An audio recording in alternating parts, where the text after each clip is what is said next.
هو محمد الضو كريستو لاعب الاهلي السابق فين دلوقتي؟ في 2023 الاهلي تعاقد مع اللاعب التونسي الصغير في السن واللي متألق جدا في الدوري التونسي مع النجم الساحلي محمد الضوي الشهير بكريستو، اللاعب اللي كان هداف الدوري وقتها واللي مكسر الدنيا واللي بيقدم مستويات كبيرة جدا، والمؤشرات كانت بتقول ان ده صفقة قوية ومستقبل واعد بشكل كبير. ولكن بعد ما انضم المشكلة فضلت موجودة، النادي الاهلي مش بيدي فرصة للاعيبة صغيرة في السن بقاله فترة كبيرة، علشان على مدار موسم ونص تقريبا مع النادي الاهلي يشارك في 15 مباراة بمعدل دقائق لعب 4 مباريات فقط. انت متخيل؟ ده لو ما بيلعبش احسن.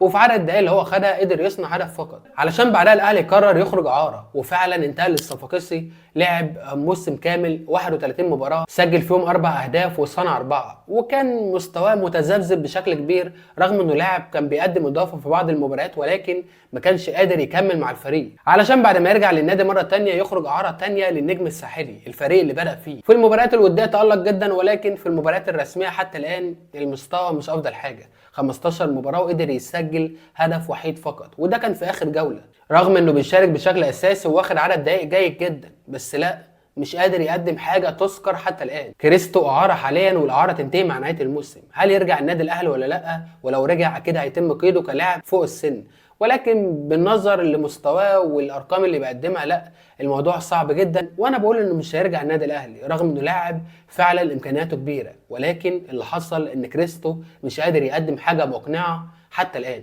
عاوزك تقول لي بقى في الكومنتات تحت الحلقه اللي جايه نتكلم عن مين من سلسله حلقات هو فين دلوقتي.